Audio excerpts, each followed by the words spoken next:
আসসালামু আলাইকুম এভরিওয়ান, কেমন আছেন? আশা করছি ভালো আছেন। আমরাও আলহামদুলিল্লাহ ভালো আছি। আর এখানে মাংসটা ম্যারিনেট করে নিয়েছি, আর আমি চলে যাব রান্নায়। আজ করব মজার একটা রেসিপি, সাথেই থাকুন, আশা করছি ভালো লাগবে। আর এই ম্যারিনেট করে রাখা মাংসটাকে আমি দিয়ে দেব তেলের মধ্যে। একটু সাবধানে দিতে হবে।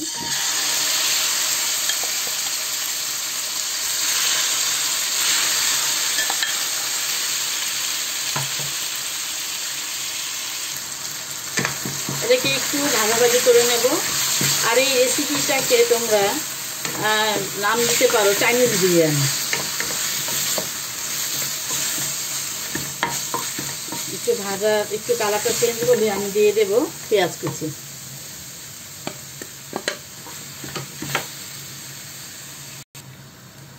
এবার দেব রসুন কুচি। আর সব মশলা একটু একটু দিয়ে আমি ম্যারিনেট করে রেখেছিলাম। মরিচের গুঁড়া, আদা বাটা এবং লবণ, হালকা লবণ দিয়ে আমি ম্যারিনেট করে রেখেছিলাম। আচ্ছা, এবার দিয়ে দেব কিছু মশলা, গুঁড়া মশলা। মরিচের গুঁড়া, ধনিয়া গুঁড়া, আদা বাটা, জিরার গুঁড়া, আর এটা বিরিয়ানি মশলা, আমার বানানো বিরিয়ানি মশলা। এই মাংসটাকে ভালোভাবে এই মশলার সাথে কষিয়ে নেব। আর এটা যেহেতু হাড্ডি চর্বি কিছুই নাই, শুধু সলিড মাংস, এটা এই মাংসটা হতে কিন্তু সময় লাগে না। এবং এটা ছোট বড় সবারই খুবই পছন্দের। হ্যাঁ, চামচ দিয়ে খাওয়া যাবে ইচ্ছা করলে, মানে হাত টাত না দিলেও চলবে, কারণ হাড্ডি চর্বি নাই। সামান্য একটু পানি দিয়ে মাংসটাকে কষিয়ে নেব।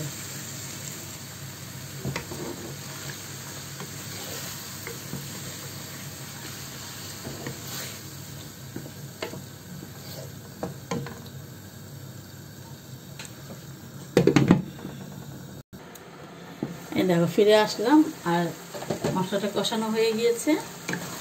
এখন আমি একটা আলু, কেটে রাখা একটা আলু এবং কিছু কাঁচামরিচ দিয়ে দেবো। কাঁচামরিচটা আমার ফ্রোজেন করা। এখন আমি এটার সাথে চাল ধুয়ে রাখাটা দিয়ে দেব। চালটা ধুয়ে রেখেছি, দেখা যাচ্ছে।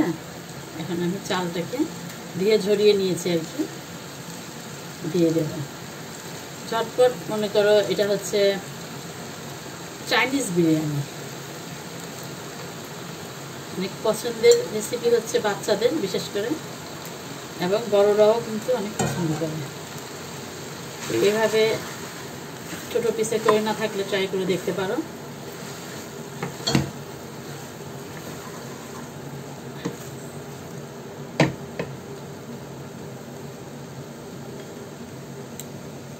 চালটা একটু ভেজে মাংস আর আলুর সাথে একটু নাড়াচাড়া করে নিলাম। আর এবার দিয়ে দিচ্ছি গরম পানি। যেটা আমরা সবাই জানি, পোলাও রান্নাতে বা বিরিয়ানি রান্নাতে গরম পানিটা দিতে হবে। আর পানি হচ্ছে চালের ডাবল।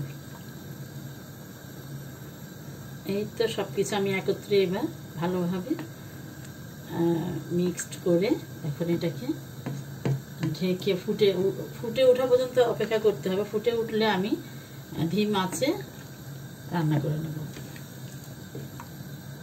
সব কিছু একদম, যেমন মাংস ছোট, এই যে আলু ছোট, আর চাল। লবণটা অবশ্যই দিয়ে দিতে হবে টেস্ট অনুযায়ী। আমি ম্যারিনেট করার সময় লবণ দিয়েছি, অবশ্যই টেস্ট করে নিতে হবে লবণটাকে।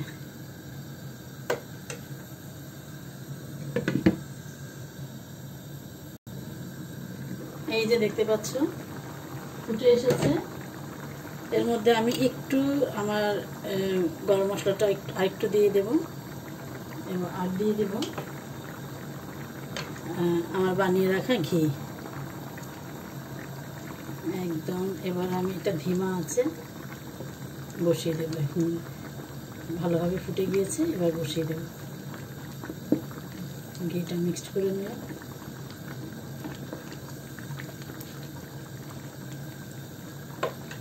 চুলার আঁচ একদম বন্ধ, আস্তে করে আর কি, একদম লো হিটে আমি এটা রান্না করে নেব। ফিরে আসলাম অনেকক্ষণ পর, কারণ দমে রেখেছিলাম। আর এই যে দেখতে পাচ্ছেন,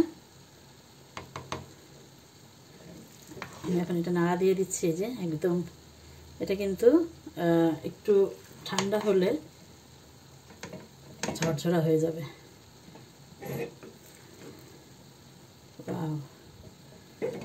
এই যে এখন খাবারের জন্য তৈরি হয়ে গেল। আর আমি পরিবেশনে নিয়ে নেব, চলে যাব পরিবেশনে। এই দেখো মজার স্বাদের তৈরি হয়ে গেল Chinese beef biryani. Chinese biryani. এই যে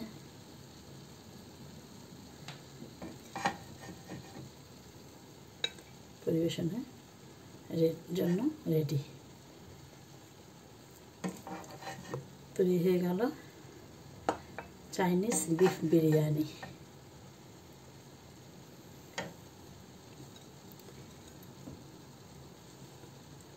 আশা করছি